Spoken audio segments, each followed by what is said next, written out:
Narito na ang mga pinakamalalaking balita sa One North Central Luzon ngayong Huwebes. Demand sa karne ng baboy at manok nagsimula ng tumaas ngayong Burr months sa Mangaldan, Pangasinan. 24 anyos na guro na itinuturong sospek sa umunoy pangahalay sa kanyang estudyante, arestado sa Talugtog, Nueva Ecija. Pasintabi po, sako-sakong basura, kabilang na ang mga patay na hayop na itinapon sa bakanteng lote, problema na isang barangay sa Dagupan City. At Banti Falls sa Nueva Vizcaya at Prayer Mountain sa Quirino, ating dayuhin sa biyaheng norte. Ito ang GMA Regional TV 1 North Central Luzon. Magandang hapon, ako si Chris Zuniga. Mga kapuso, umpisa natin ang balitaan sa sitwasyon sa Bunuan Bukig Public Cemetery. Mga puntod sa Bunuan Bukig Public Cemetery, tinutubuan na ng mga damo at lubog sa baha. Kaugnay niyan, may live report si Claire Lacanilaw Dungka. Claire? Chris, natakpan na ng mga matataas at makakapal na damo ang karamihan sa mga puntod dito sa Bunuan Bukig Public Cemetery ilang linggo bago ang undas. Tinubuan na ng damo ang mga puntod sa Bunuan Bukig Public Cemetery sa Dagupan City. Hirap nang mapuntahan ng ilang puntod dahil sa taas at kapal ng mga damo. Mahigit 2 linggo bago ang undas, may mangilan-ngilan ng pumupunta sa sementeryo upang maglinis. Kadalasan nga tayo, pag tuwing malapit na sa pista ng patay, ito ang problema. Kung malapit ng pista ng patay, pinapalinisan naman. Magbubutan na lang. O ganun, tiis. Para mabisita itong puntod. Ang mga yumao. Napuno ng matataas na damo at natatakpan na yung ilan sa mga puntod o nicho dito sa Bunuan Bukig Public Cemetery at tiniyak naman ng caretaker na malilinis at puputulin yung mga damo bago sumapit ang undas. Asahan daw ang pagdami ng bilang ng mga magtutungo sa sementeryo habang papalapit ang undas. Ang ilan, hihintayin daw ang paghupa ng mga naipong tubig bago sila maglinis. Ganyan talaga po ma'am na hindi mo matatanggal talaga yan kasi tumubo na yan na damo eh. Mahirap tanggalin. Kahit tanggalin mo sa ugat, wala pa rin tutubo sa dami yan. Kaya malinis lang po yan pag pista ng patay.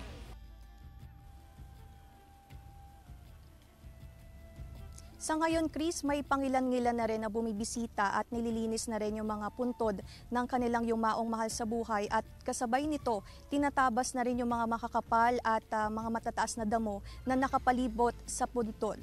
Chris. Maraming salamat, Claire Lacanilaw Dungka.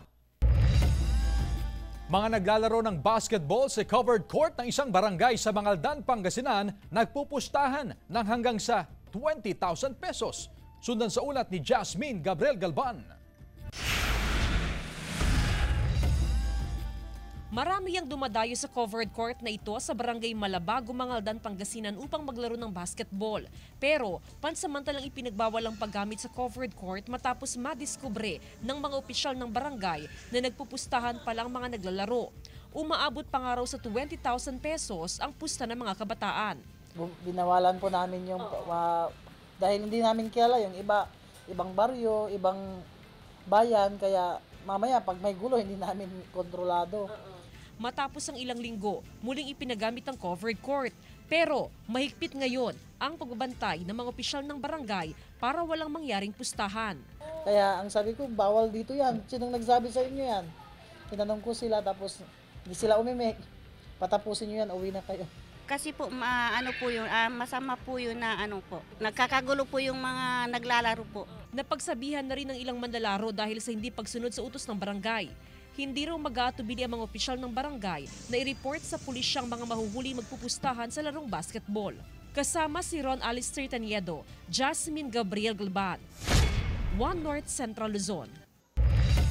Pagsusuot ng life vest ng mga sumasakay sa motorized bangka mahigpit nang ipatutupad ng PCG Pangasinan. Tutukan sa report. Nakatakdang ipinatupad ng Philippine Coast Guard Pangasinan ang mandatory na pagsusuot ng life vest ng mga sumasakay sa motorized bangka sa Dagupan City. Inabisuhan na ang mga motorboat operator upang mag-comply sa kautusan. We'll be strictly implementing yung safety natin. Most probably, itong mga susunod na araw, magiging stricto na tayo. Maganda yun para sa mga pasahero. Yun. Para safety yung mga pasahero. Minsan, yung ibang pasahero ayaw kasi abala lang daw sa pagbaba. Sa amin talaga kailangan kasi may mga bata eh. Kailangan talaga may vest. Bukod sa pagsusuot ng life vest, may kit din na babantayan ng overloading sa mga motorized bangka. Dapat sumunod ang mga motorboat operator sa 15 hanggang 17 passenger capacity sa mga pampaserong motorized bangka sa lungsod. Mag-focus tayo sa overloading muna, ma'am, no? One step at a time tayo. Within this week, ma'am, ito naming papahintuin yung vessel pagka nakikita namin sa outpost namin na mag-overload pa sila. Kasama si Henry Duminsil, Claire Lacanilaw Dungka, One North Central Luzon. 24 anyos na lalaking guro na itinuturong sospek sa umano'y pangahalay sa kanyang menor de edad na estudyante arestado sa Talugtog, Nueva Ecija. Nakaalerto Jeric Pasilyao. Arestado ang 24 anyos na lalaking guro na sospek sa umano'y pangahalay sa kanyang minor de edad na estudyante sa Talugtog, Nueva Ecija. Sa naging salaysay ng magulang ng grade 10 student, nangyari ang pangahalay sa biktima bandang alas 10, Martes ng gabi, October 8. Dumalo raw ang biktima sa isang activity sa paaralan kasamang iba pa niyang mga kaklase. Pagsapit daw ng gabi, pinauwi na ng guro ang iba pa niyang mga estudyante at pinaiwan nito ang biktimang itatago natin sa pangalang Marie.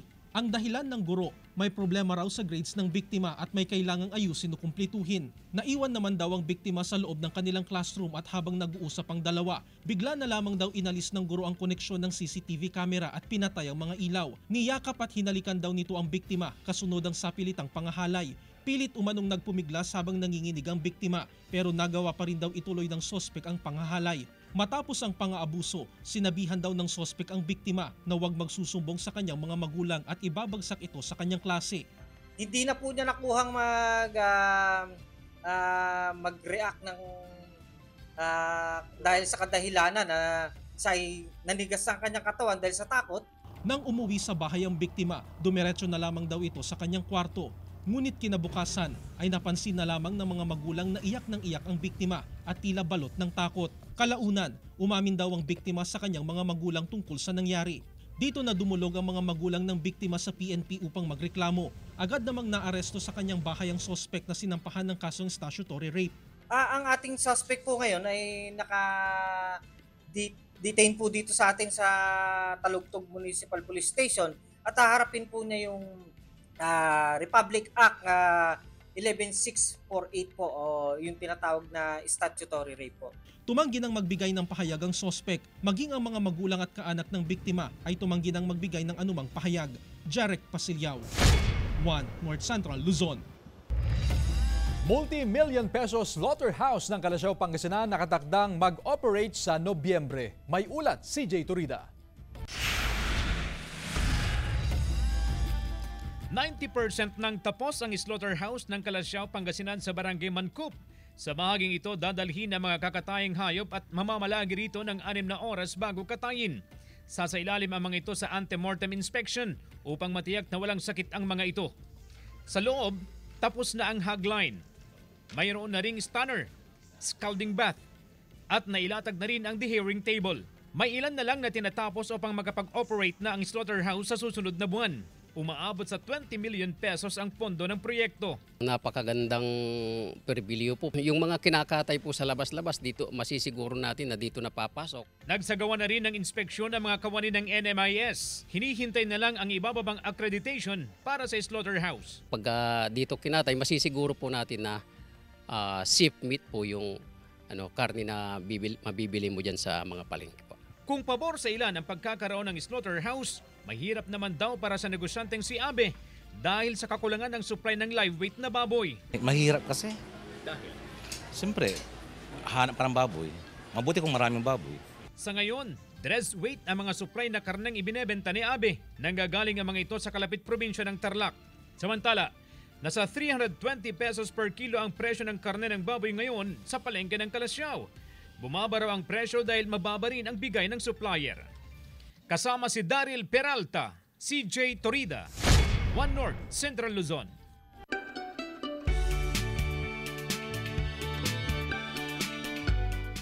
Banti Falls sa Bambang Nueva Vizcaya, Malaparaiso ang ganda. Ating dayuhin sa report. Kung may sikat na Kaparkan Falls sa Tinig Abra, meron ding Banti Falls na ipinagmamalaki sa Bambang Nueva Vizcaya. Malaparaiso kasi ang ganda na parang falls lang sa hardin. Maraming puno ang nakapaligid na berding-berde ang mga dahon. Puting-puti rin ng tubig na bumabagsak sa mga rock formation. Pwedeng akyatin ang gitna ng talon para makapag-selfie. May tour guide para madali lang mapuntahan ang talon. Isa sa mga pinakapatok na pasyalan sa Nagtipunan Quirino ang Mount Muraya. Tinawag itong Prayer Mountain kung saan damang-dama ang katahimikan. Perfect itong lugar para magdasal dahil mistulang nasa langit ang dating. Malamig sa lugar at masisilayan pa ang napakagandang kalikasan. 210 steps lang naman bago marating ang tuktok ng Prayer Mountain. Jarek Pasilyao, One North Central Luzon. Ito ang GMA Regional TV 1 North Central Luzon.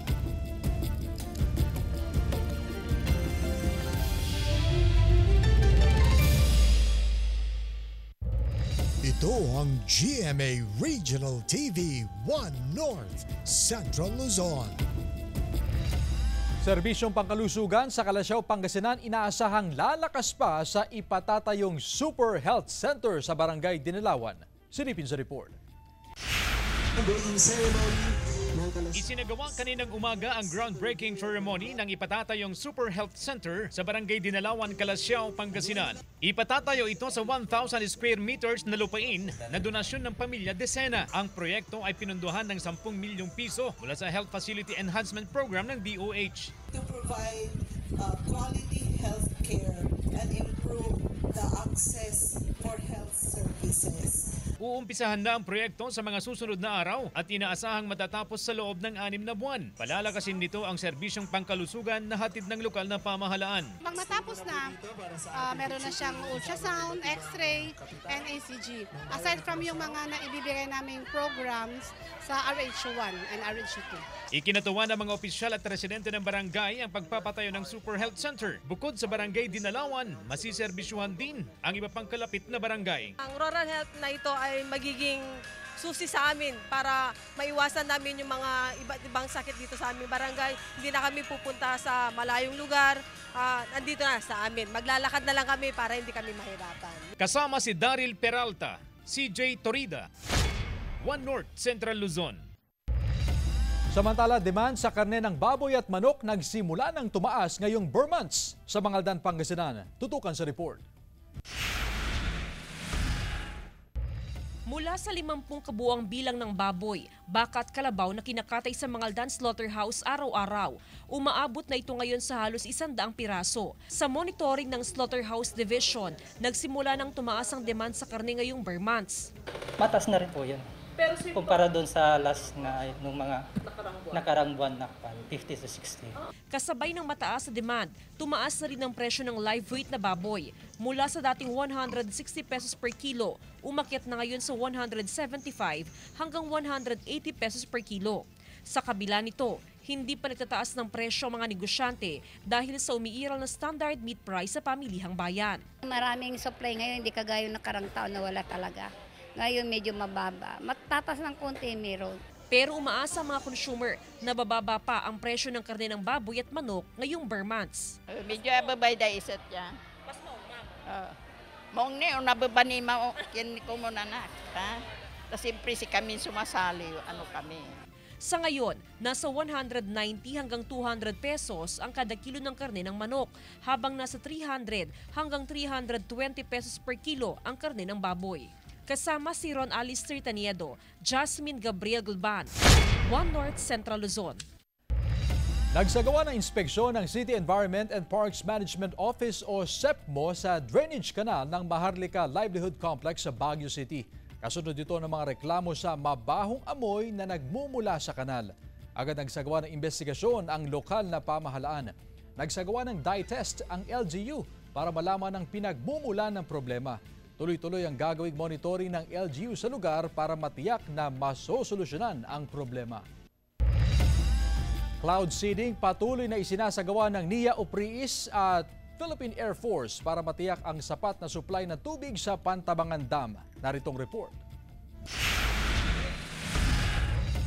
Sa kabila ng pag-uulan, patuloy pa rin ang ginagawang cloud seeding operations ng National Irrigation Administration Upper Pampanga River Integrated Irrigation System at ng Philippine Air Force. Ito ay upang matiyak umano na makakapag-imbak ng tubig pang-irigasyon na aabot sa 216 meters sa Pantabangan Dam para mapatubigan ang tina-target na service area na 149,892 hectares na dry crop. Bagamat hindi nagre-release ng tubig ang Pantabangan Dam ngayong tag-ulan, ay umabot pa sa 150% ang napatubigan ngayong wet season. Ibig sabihin, halos madoble ang target area na 82,000 hectares kung kaya't maganda ang inaani ng mga magsasaka sa Nueva Ecija, ilang bahagi ng Tarlac, Bulacan at Pampanga. Nakita nyo naman na tumataas yung elevation ng ano natin, ng Pantabangan Dam natin. 60 sorties yan eh. So that will be conducted in 2 months' time. Nagsimula ang cloud seeding operations nito lamang nakaraang buwan ng Setyembre at tatagal hanggang October 30, 2024. Nasa 4.93 million pesos din ang inilaang pondo ng NIA Upriis para sa cloud seeding operations para makatulong sa mga magsasaka. Tiniyak naman ng ahensya na sa mismong watershed ng Pantabangan Dam babagsak ang ulan at hindi makaaapekto sa mga magsasaka ng sibuyas dahil wala pa naman gaanong nagtatanim ng sibuyas sa bahagi ng San Jose City, Rizal, Bungabon, Laur at Gabaldon na malapit sa Pantabangan Dam. Talagang ang tinarget ng cloud seeding ay yung watershed ng Pantabangan. Para masaturate din yun, it will flow directly to the Pantabangan Dam. Nais ng NIA Upriis na maging sapat ang tubig sa Pantabangan Dam at kung maaari ay huwag nang bumaba sa critical level na 173.36 meters ang tubig ng Pantabangan Dam. Glam Calicdan Dizon, 1 North Central Luzon. Samantala, Sparkle's Liana Castillo may handog na Gen Z twist sa classic hit na Umaambisyon. Tunghayan sa report. Matapos ang matagumpay na pag-release ng kanyang debut single na Baby Girl noong Hunyo, muli na namang naglabas ng panibagong kanta ang The Clash Season 5 finalist at Sparkle artist na si Liana Castillo under GMA Music. Ito ay ang umaambisyon na mabilis na umangat sa mga music streaming platforms. Sa katunayan, umabot pa ito sa ika-5 pwesto sa iTunes Philippine Chart, simula ng opisyal itong ilabas noong nakaraang linggo. Ang umaambisyon po is about, there's a guy po na he's making moves on me but I ignore his advances po kasi yun nga, dahil baby girl, sarili ko po muna. Mamaya na po ang love life. Ang Umaambisyon ay orihinal na kinanta ni Yasmin Curdy, ngunit ngayon, binigyan ng Gen Z twist ni Liana ang kanta na akma sa vibe ng kabataan ngayon. Umaambisyon ka na naman na ako'y magbago at biglang mapasayo. Umaambisyon ka na naman sa'kin at baka mapanalunan na ngayon ang puso ko. Ang kanta ay tungkol sa pagsusumikap ng isang batang lalaki na makuha ang atensyon ng kanyang crush. Umaasang mapapansin siya at magkagusto sa kanya. Maaring mapakinggan ang Umaambisyon sa lahat ng music streaming platforms worldwide. Claire Lacanilao Dungka, 1 North Central Luzon. Nag-umpisa na mga kapuso ang Season 2 ng Proof of Purchase promo ng GMA. Ang kapuso Big Time Panalo. Pwedeng magpadala ng entry sa mga mamimili o sari-sari store owners at may chance na manalo ng maagang pamasko. Over 10 million pesos ang ipamimigay, kabilang na ang dalawang 1 million pesos para sa lucky mamimili at sari-sari store owner sa Grand Draw. Ang official sending of entries ay nagsimula noong September 28 at magtatagal hanggang December 6, 2024. Pwedeng maghulog ng entry sa participating Mercury Drug, Pure Gold branches, GMA Regional TV and radio stations nationwide. Mag-ingat sa fake news, fake Facebook accounts o scam text. Tutok lang sa GMA o bumisita sa official Facebook page ng GMA Promos para sa complete mechanics at announcements.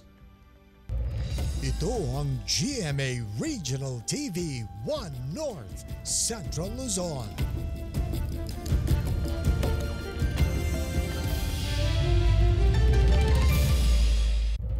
Ito ang GMA Regional TV 1 North Central Luzon.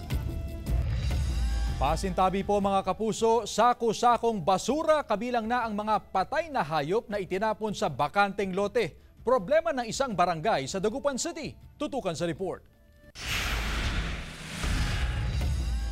Nagmistulang dump site ang bakanteng loteng ito sa Barangay Lukaw, Dagupan City dahil sa mga nagkalat na sako-sakong basura. Problema ito ng mga opisyal ng barangay. Kung minsan daw, ilang patay na hayop ang basta na lang itinatapon sa lugar.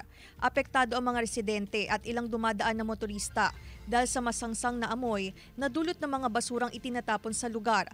Yung amoy, tapos yung itsura niya, minsan nagkalat dito sa kanang kalsada. Hindi naman namin sila makita kung sila nagtatapon na. Sobrang mabaho po. Tapos madami po yung mga basurang, yung mga hayop po na tinatapon, ganun po. Mga bata, kawawa yung mga bata po.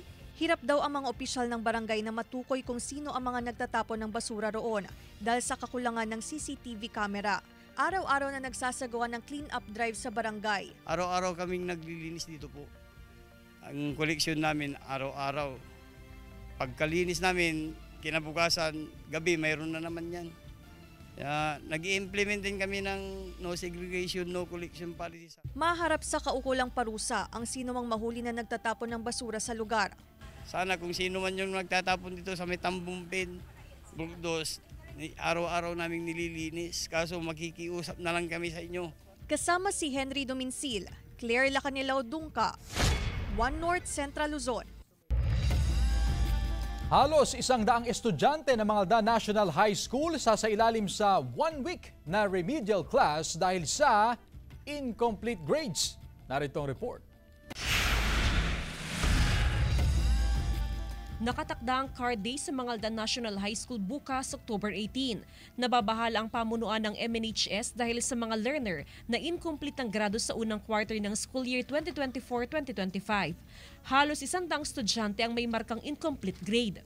Well, una, yung sinasabi nga natin, nakahirapan ng buhay, kaya kung minsan tinatamad pumasok ang bata dahil maaring mas prefer na magtrabaho yung bata. Bilang hakbang ng paaralan, isa sa ilalim ang mga learner na may incomplete grade sa isang linggong one-on-one remedial teaching. Ang practice natin ngayon dito sa aking pamunuan ay hindi natin ini-issue yung failing grade. So we just leave it blank. Tapos nag-undergo ng remediation yung bata para makompleto niya yung kanyang mga learning deficiencies. Okay lang po, para maayos naman po yung grade nila. Nakatakda rin kausapin ng mga guro ang mga magulang ng mga learner na may incomplete grade. Aalamin ang sitwasyon ng mga estudyante at hihilingin sa magulang ang patuloy na suporta at pakikipagtulungan para makatapos sa pag-aaral ang kanilang mga anak. Kasama si Ron Alistair Taniedo, Jasmine Gabriel Galban, 1 North Central Luzon. Optometric service at prescription glasses kasama na rin sa PhilHealth coverage simula ngayong Nobyembre. Narito ang report. Bihira kong magpa-check up sa mata ang 53 anyos na si Andres Matuljo dahil malaki ang kanyang ginagastos sa pagbili ng eyeglasses.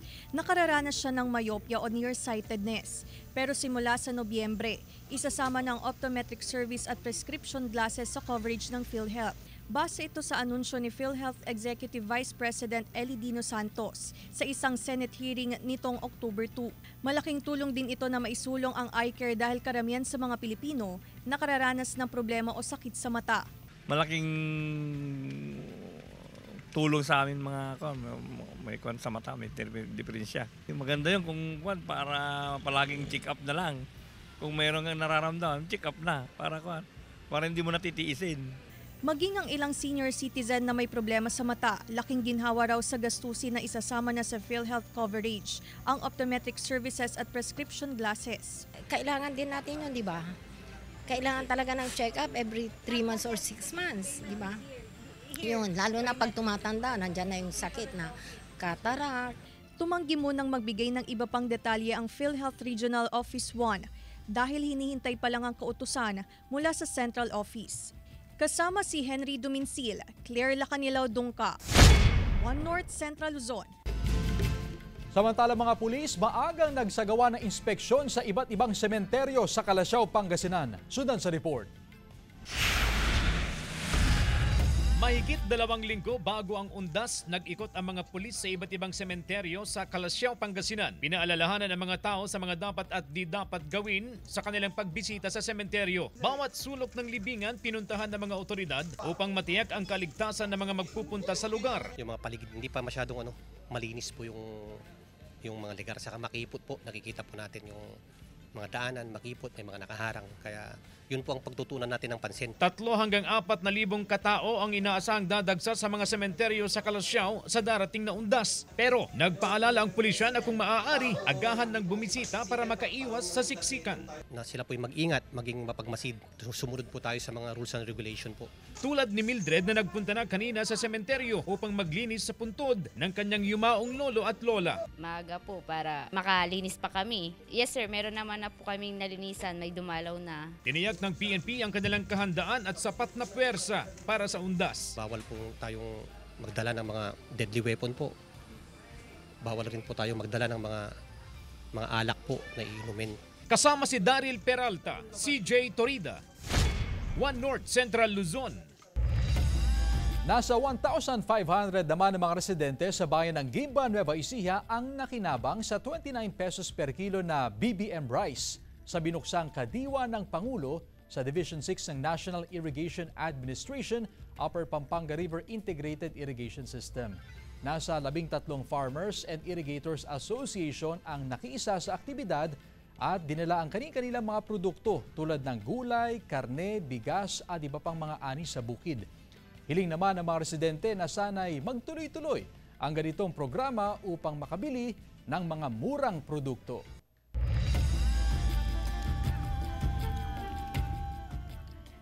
Tradisyon ng mga kanturis o pag-aalay ng kanta sa mga yumao unti-unti na raw nawawala. Naritong report.